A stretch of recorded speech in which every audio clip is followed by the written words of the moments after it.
Hola, este es nuestro video final de arquetipos para el segundo semestre de 2017.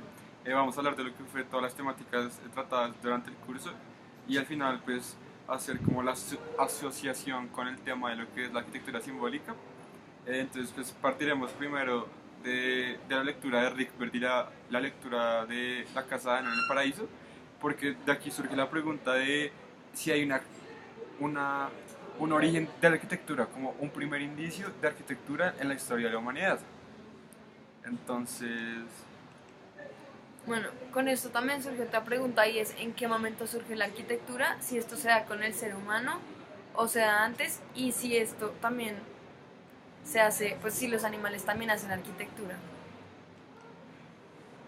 entonces pues ya ahí surge la pregunta digamos, si tenemos instinto, surge el instinto.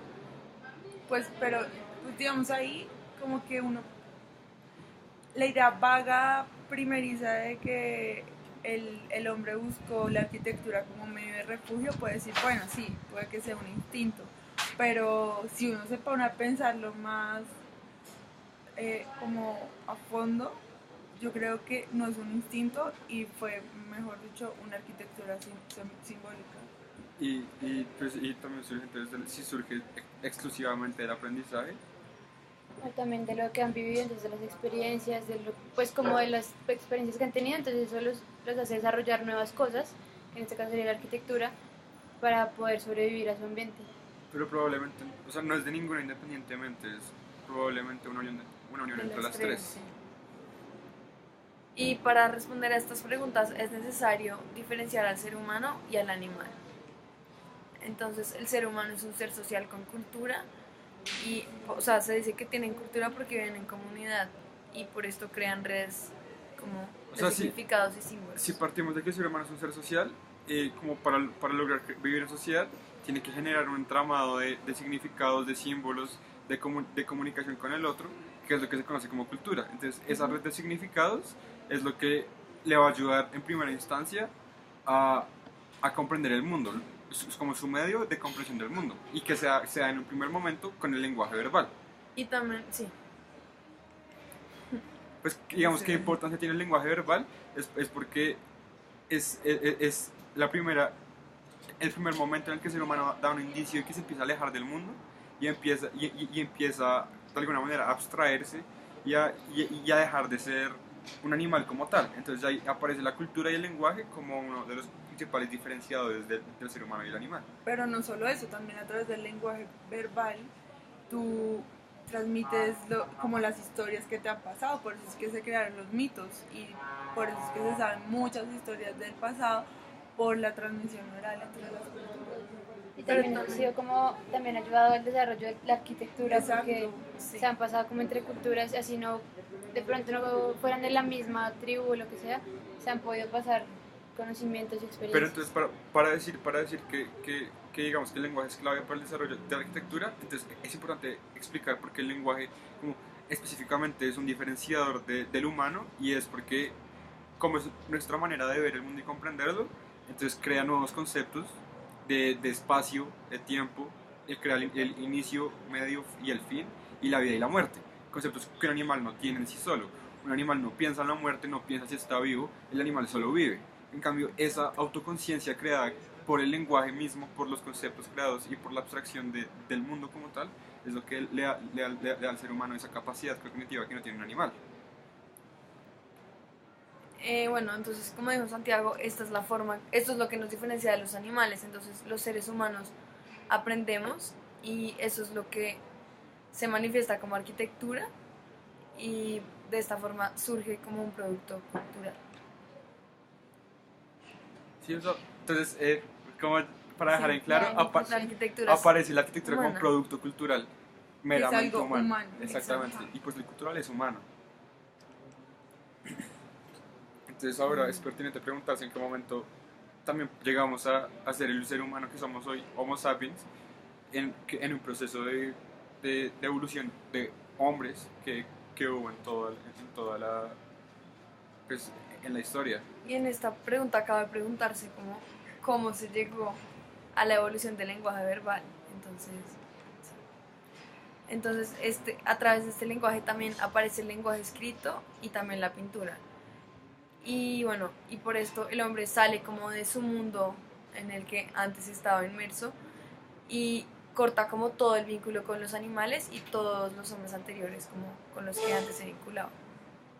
Es decir, que la pintura es ese punto clave que se inició con el lenguaje verbal, pero al llevarse a un lenguaje escrito, de símbolos, de formas, sí. Y la pintura como tal, se completa esa abstracción del mundo, el hombre se sale, deja de tener una relación horizontal con el resto del universo, porque puede llegar a crear su propio universo, y entonces empieza a aparecer otros mundos que no existían antes, el hombre inventa su propio mundo.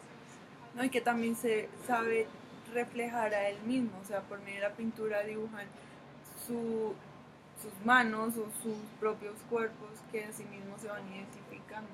Y también a través del arte el hombre proyecta como mundos en 2 dimensiones, es algo que antes nunca se hacía. Y entonces, bueno, estos mundos en 2 dimensiones, por medio de la técnica, lo que es la verdad, el hombre lleva estos mundos bidimensionales en piedra, los convierte, o sea, como estas líneas las convierte en espacios tridimensionales, crea nuevos espacios, y eso es lo que entonces pues, nombraríamos arquitectura como la conocemos. Es ese paso de una abstracción bidimensional a una creación y una construcción tridimensional del espacio que no existía anteriormente. Y estos espacios tridimensionales también tienen como unos significados en la cultura. Entonces, cambian también la percepción del hombre respecto a la cultura. Entonces ahí es cuando entra el factor cultural de la arquitectura. Si la arquitectura es concebida como un producto cultural, tiene que estar sumergida en una red de significados, tiene que estar permeada de símbolos y significancias. También de todo lo del arte, ahí vemos las ganas del ser humano, pues que en ese momento estaba menos evolucionado, de querer crear espacios tridimensionales. También empezaron a hacer dibujos que no eran completamente planos, sino que intentaban imitar movimientos, relieves, darle como vida a esos dibujos que ellos hacían para así mismo luego proyectarlos en espacios. Y también, más que todos estos dibujos reflejaban como el día a día de ellos, o sea, era como el animal que ellos veían, las actividades que ellos hacían. Entonces ya entonces aparece la pintura misma como un lenguaje del ser humano, y entonces es cuando retomamos la idea de la vida y la muerte como conceptos también fundamentales que aparecen en el ser humano, que lo diferencian del animal. Y entonces, pues, como podemos decir que la arquitectura es un hecho simbólico, y en específico con lo que es la muerte. Bueno, la arquitectura simbólica busca rememorar como la historia, entonces aparecen pasado, presente y futuro en la historia, entonces hay como una relación muy estrecha como entre arquitectura e historia. Y también entre espacio y tiempo, ¿no? Porque pues a través de la arquitectura uno crea un espacio, pero al mismo tiempo tiene como que remontarse a la historia. Ajá, y tiene su tiempo de transición, de vida, no sé. Ya como hablando de este concepto es que surge la